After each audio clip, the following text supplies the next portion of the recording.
एक जंगल किनारे घास के मैदान में एक सफेद रंग की बकरी अपने 7 बच्चों के साथ रहती थी।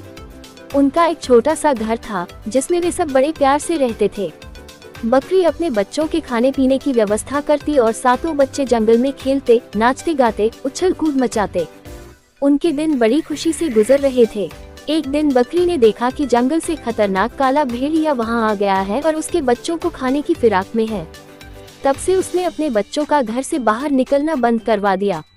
वे सब दिन भर घर में रहते। बकरी अपने बच्चों को हर समय अपनी आंखों के सामने रखती। एक दिन बकरी को खाने की व्यवस्था करने बाहर जाना पड़ा। जाने से पहले उसने बच्चों को हिदायत दी, मेरे प्यारे बच्चों, घर से बाहर मत निकलना। खतरनाक भेड़िया आसपास ही घूम रहा है। कोई भी दरवाजा खटखटाए तो बिना पूछे दरवाजा मत खोलना। ये काला भेड़िया है, इसके काले पैर हैं और इसकी आवाज कर्कश है। ये इसकी पहचान है। दरवाजा खटखटाने पर ये जरूर देखना। इतना कहकर बकरी चली गई। सातों बच्चों ने घर का दरवाजा अच्छी तरह बंद कर दिया और अपनी माँ के लौटने का इंतजार करने लगे। भेड़िया घर के आसपास ही था। उसने बकरी को घर से जाते हुए देख लिया और बच्चों को खाने के लिए उसके घर पहुँच गया। घर का दरवाजा बंद था। उसने दरवाजा खटखटाया। एक बकरी का बच्चा दरवाजा खोलने के लिए जाने लगा तो सबसे बड़े बच्चे को अपनी माँ की बात याद आई और उसने उसे रोक दिया। फिर अंदर से ही पूछा, कौन है? मैं तुम्हारी माँ हूँ मेरे प्यारे बच्चों, भेड़िए ने उत्तर दिया। बकरी के बच्चे उसकी आवाज पहचान गए। वे बोले, नहीं, तुम हमारी माँ नहीं हो। हमारी माँ की आवाज मीठी है और तुम्हारी कर्कश। तुम काले भेड़िए हो, चले जाओ यहाँ से। यह भेड़िया वहाँ से चला गया। वह सोचने लगा कि कैसे अपनी आवाज को मीठी बनाऊं। तभी उसे मधुमक्खी का छत्ता दिखाई पड़ा। उसने सोचा कि मीठा शहद खाने से मेरी आवाज मीठी हो जाएगी। उसने झपट्टा मारकर मधुमक्खी के छत्ते को तोड़ दिया। मधुमक्खियां उसे काटने लगी, फिर भी किसी तरह उसने शहद खा लिया। शहद खाने से उसकी आवाज मीठी हो गई। वह फिर से बकरियों के घर में गया और दरवाजा खटखटाने लगा। बकरियों ने पूछा, कौन है?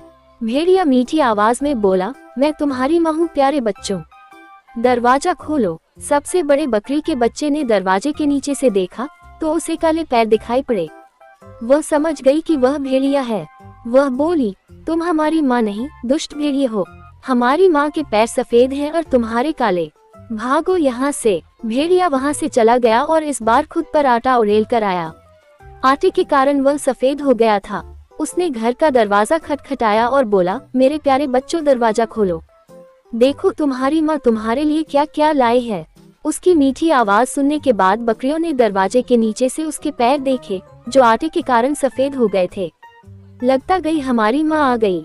बकरी के सबसे बड़े बच्चे ने कहा, दरवाजा खोल दो। बाकी बकरी के बच्चे बोले, लेकिन सबसे छोटे बकरी के बच्चे ने उन्हें रोका कि ये भेड़िया भी हो सकता है। दूसरी बकरियों ने उसकी बात नहीं मानी तो वह अंदर के कमरे में जाकर छुप गया। बकरी के सबसे बड़े बच्चे ने दरवाजा खोल दिया और भेड़िया दंदनाते हुए अंदर आया। दुष्ट भेड़िए को देखकर बकरी के बच्चे इधर उधर भागने लगे, लेकिन भेड़िए ने उन्हें निगल लिया। उसे याद ही नहीं था कि बकरी के 7 बच्चे हैं, इसलिए उसने सबसे बकरी के सबसे छोटे बच्चे को नहीं ढूंढा और चला गया। कुछ देर बाद बकरी वापस लौटी। घर का दरवाजा खुला देख उसे शक हुआ। वह दौड़कर अंदर पहुंची तो उसे अपने बच्चे दिखाई नहीं पड़े। वह उन्हें इधर उधर ढूंढने लगी। तब सबसे छोटा बच्चा बाहर निकला और अपनी माँ को सारी बात बताई। बकरी को बड़ा गुस्सा आया और वह भेड़िए से बदला लेने निकल पड़ी। जंगल में जाने पर उसने देखा कि भेड़िया उसके बच्चों को खाकर एक पेड़ के नीचे आराम से सोया है। उसका मोटा पेट देखकर बकरी समझ गई कि उसने उसके बच्चों को साबुत ही निगल लिया है। उसने सोते हुए भेड़िया का पेट चीर दिया और अपने बच्चों को सही सलामत बाहर निकाल लिया। फिर उसने भेड़िए के पेट में पत्थर भर कर सिल दिया और अपने बच्चों के साथ घर लौट गई। भेड़िए की जब नींद खुली तो उसे प्यास लगाई। वह नदी की ओर जाने लगा। पत्थरों के वजन से उसे अपना पेट भारी महसूस हो रहा था और उसे चलने में कठिनाई हो रही थी। फिर भी वह किसी तरह चलकर नदी तक पहुंचा और झुककर पानी पीने लगा, लेकिन उसका पैर फिसल गया। वह नदी में जा गिरा और पत्थरों के बोझ के कारण वह नदी के पानी में डूब गया। बकरी और उसके सातों बच्चे खुशी खुशी रहने लगे। बकरी की कहानी से हमें ये सीख मिलता है कि बुरे काम का बुरा नतीजा। दरवाजा खोल दो। बाकी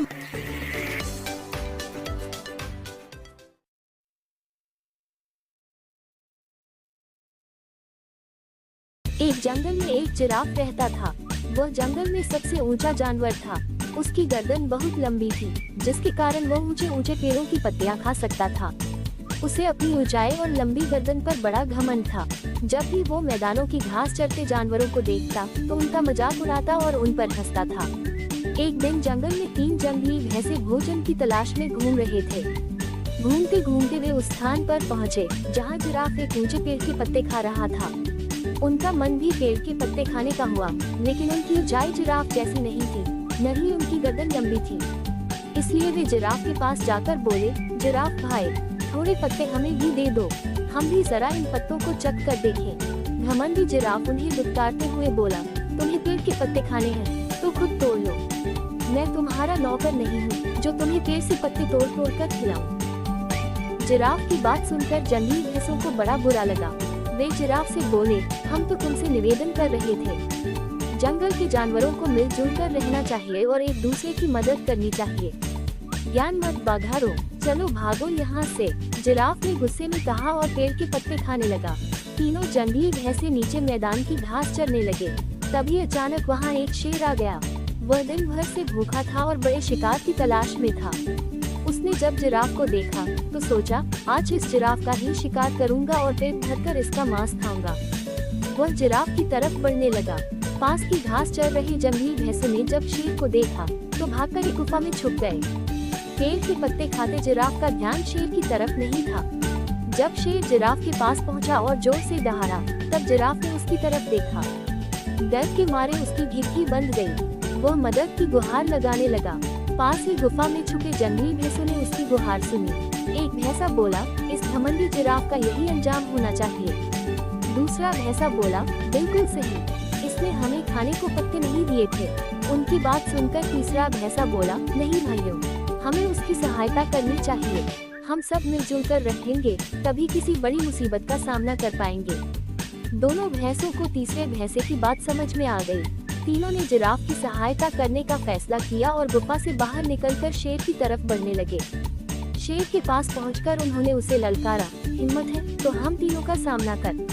सामने 3 बलशाली जंगली भैंसे देखकर शेर डर गया और वहां से भाग गया। जिराफ की जान में जान आई। उसका घमंड टूट चुका था।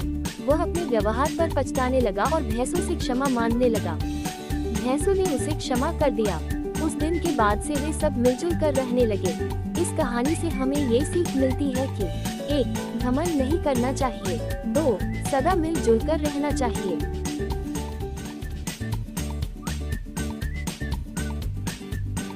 एक मेढक अपने 3 बच्चों के साथ जंगल में नदी किनारे रहता था। उन चारों की दुनिया जंगल और नदी तक ही सीमित थी। बाहरी दुनिया से उनका कोई वास्ता नहीं था। खाते पीते बड़े आराम और मजे से उनका जीवन कट रहा था। मेढक हृष्ट पुष्ट था। उसके बच्चों के लिए वह दुनिया का सबसे विशालकाय जीव था।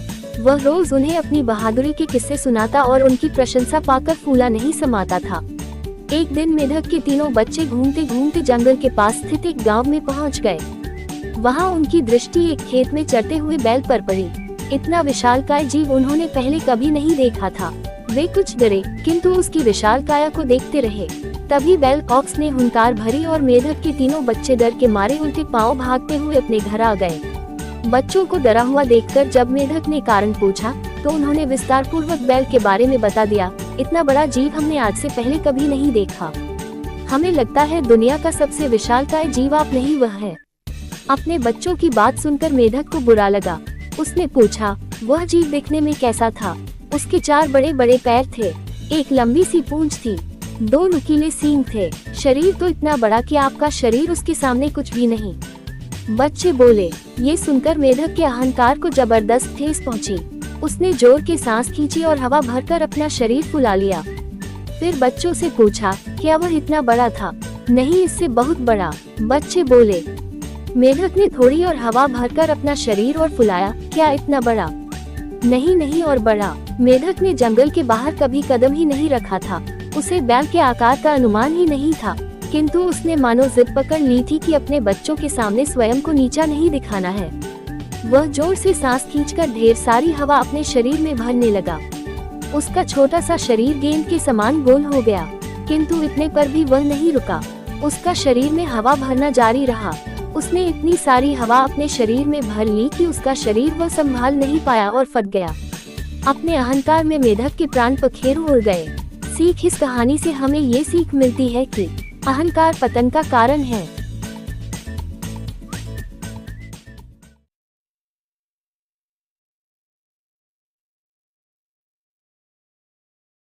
नदी किनारे एक छोटा सा गांव था। गांव में रहने वाले लोगों ने नदी पार करने के लिए उस पर एक पुल बनाया हुआ था, लेकिन वह पुल इतना संकरा था कि एक बार में केवल एक ही व्यक्ति उसे पार कर सकता था। एक दिन की बात है, एक बकरी नदी पर बने उस पुल को पार कर रही थी। पुल पर चलते चलते उसने देखा कि एक दूसरी बकरी उसी पुल पर विपरीत दिशा से आ रही है। कुछ ही देर में दोनों पुल के बीचों बीच पहुंच गई। पुल को एक बार में केवल एक ही बकरी पार कर सकती थी, इसलिए दोनों बकरियां कुछ देर तक इंतजार करती रही कि सामने वाली बकरी पीछे हट जाएगी, लेकिन ऐसा नहीं हुआ। दोनों में से कोई भी अपनी जगह से नहीं हिली, बल्कि अकड़कर खड़ी रही। तब एक बकरी दूसरी बकरी से बोली, तुम मुझे जाने का रास्ता दो, क्योंकि मैं तुमसे बड़ी हूँ। इस बात पर दूसरी बकरी हंस पड़ी और बोली, होगी तुम मुझसे बड़ी, लेकिन मैं तुमसे कहीं ज्यादा ताकतवर हूँ। मैं तुमसे जल्दी ये पुल पार कर लूंगी, इसलिए तुम मुझे रास्ता दो। पहली बकरी बोली, मैं तुमसे बड़ी भी हूँ और ताकतवर भी, इसलिए हट जाओ। कुछ देर तक दोनों में इस बात पर बहस होती रही कि दोनों में कौन ज्यादा ताकतवर है। फिर बहस लड़ाई में बदल गई। दोनों अपनी सींगों से एक दूसरे पर वार करने लगी। धीरे धीरे उनकी लड़ाई बहुत बढ़ गई। परिणाम ये हुआ कि उनका संतुलन बिगड़ा और वे दोनों पुल से नीचे नदी में जा गिरी। नीचे नदी की तेज धार उनको बहा ले गई और अंततः दोनों मर गई। कुछ देर बाद दो और बकरियां विपरीत दिशा से उस पुल पर चलते हुए आई और बहस करने लगी कि कौन पीछे हटेगी और कौन दूसरे को रास्ता देगी। इस बार एक बकरी ने समझदारी से काम लिया और कुछ देर सोचकर दूसरी बकरी से बोली, ये पुल बहुत संकरा है, इसे एक बार में कोई एक ही पार कर सकता है। यदि हमने लड़ने की मूर्खता की तो नदी में गिरकर अपनी जान गंवा देंगी। इसलिए ऐसा करते हैं कि मैं पुल पर लेट जाती हूँ, तुम मुझे लंघ कर दूसरी ओर चले जाना। दूसरी बकरी को भी ये बात समझदारी भरी लगी। उसने पहली बकरी की बात मान ली। पहली बकरी पुल पर लेट गई और दूसरी बकरी उसे लंघ कर दूसरी ओर चली गई। इस तरह दोनों ने पुल पार कर लिया। बकरी की कहानी से हमें ये सीख मिलती है कि 1. गुस्सा और अहंकार बर्बादी की ओर ले जाता है। 2. वही समझदारी से काम लेने पर हर समस्या का समाधान निकल आता है।